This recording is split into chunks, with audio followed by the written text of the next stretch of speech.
Bonjour à toutes et à tous, j'espère que vous allez bien et que vous avez passé une bonne semaine.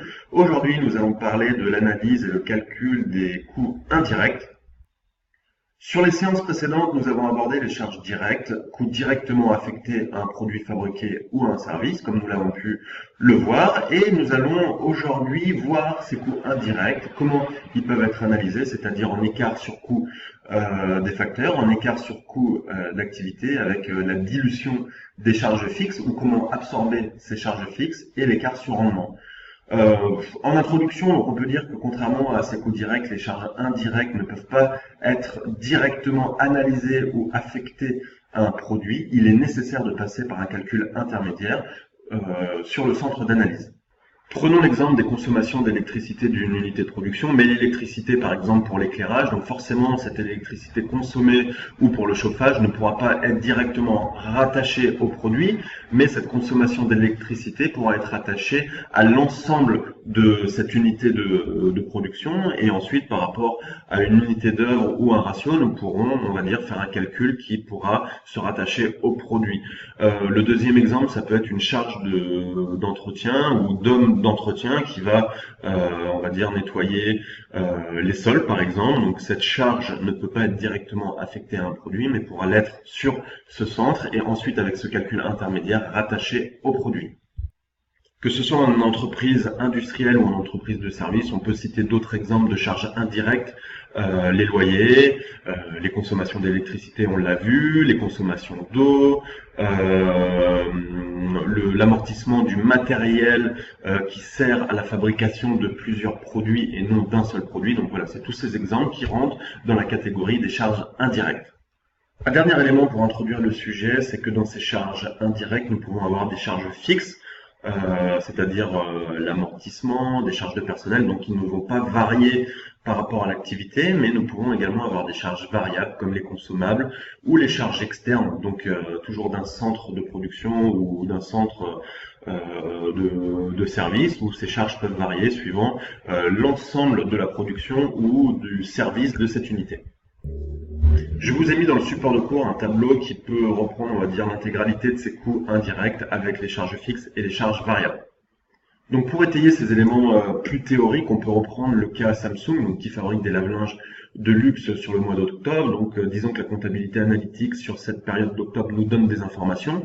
On peut, on va dire, synthétiser ces différentes informations donc, de charges indirectes sur un tableau avec le coût réel et le coût préétabli, c'est-à-dire le coût budgété, et ensuite calculer l'écart. Donc on peut reprendre exactement le même tableau que nous avons vu sur les charges directes.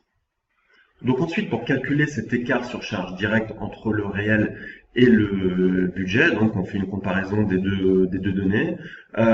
Si l'écart est négatif, cela va signifier que le coût des charges indirectes est inférieur aux prévisions, c'est-à-dire que cet écart est favorable, et à contrario, si cet écart est positif, cela signifie que le coût ou les charges indirectes sont supérieures aux prévisions, et l'écart est donc défavorable. Un autre élément à prendre en compte est la flexibilité de ces centres d'analyse.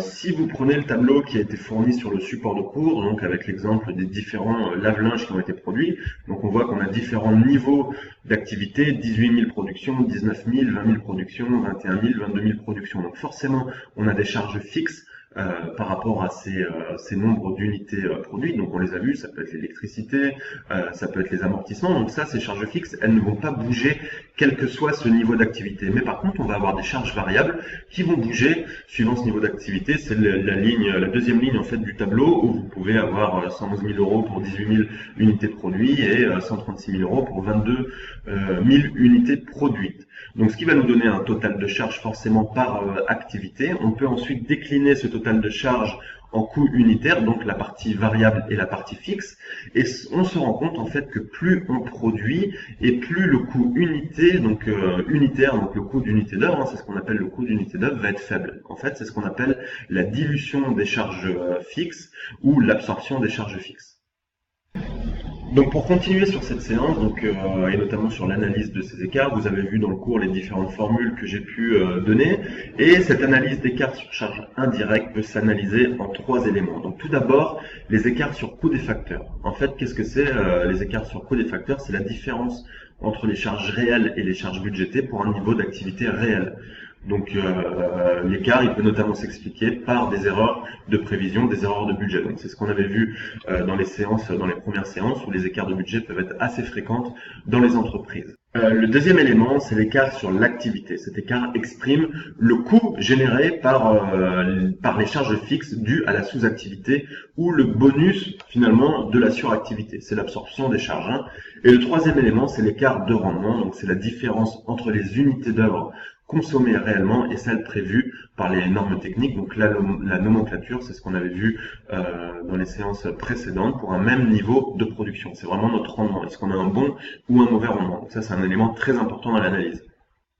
Pour continuer sur notre exemple, vous pouvez constater ce tableau avec les trois éléments qu'on a expliqués à l'instant, donc l'écart sur le coût des charges, l'écart sur l'activité et l'écart sur le rendement. Donc je vous ai mis les formules sur le document Excel qui va avec.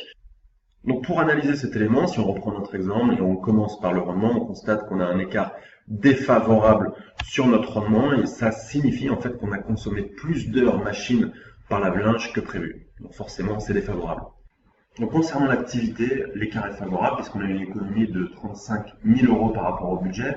En effet, l'activité a été supérieure aux prévisions, 21 672 heures par rapport à 20 000 heures au budget, et c'est ce qui a entraîné en fait une surabsorption des charges fixes ou une dilution des charges fixes. C'est ce qu'on voyait tout à l'heure. Et pour finir, le dernier élément qui est l'écart sur coût des charges indirectes, on constate qu'il est défavorable puisque notre écart est de plus 36 000 € par rapport au budget.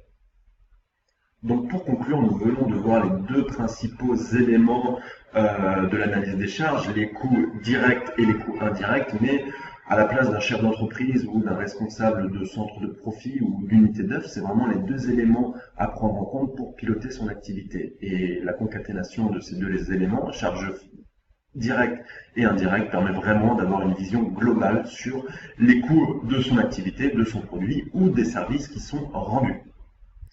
Sur la séance suivante, nous verrons le dernier élément, moins important mais qui existe également, c'est le calcul et l'analyse des coûts d'encours de production. J'espère que cette petite vidéo a répondu à vos attentes et je vous souhaite à toutes et à tous bon courage et je vous dis à la semaine prochaine. Au revoir.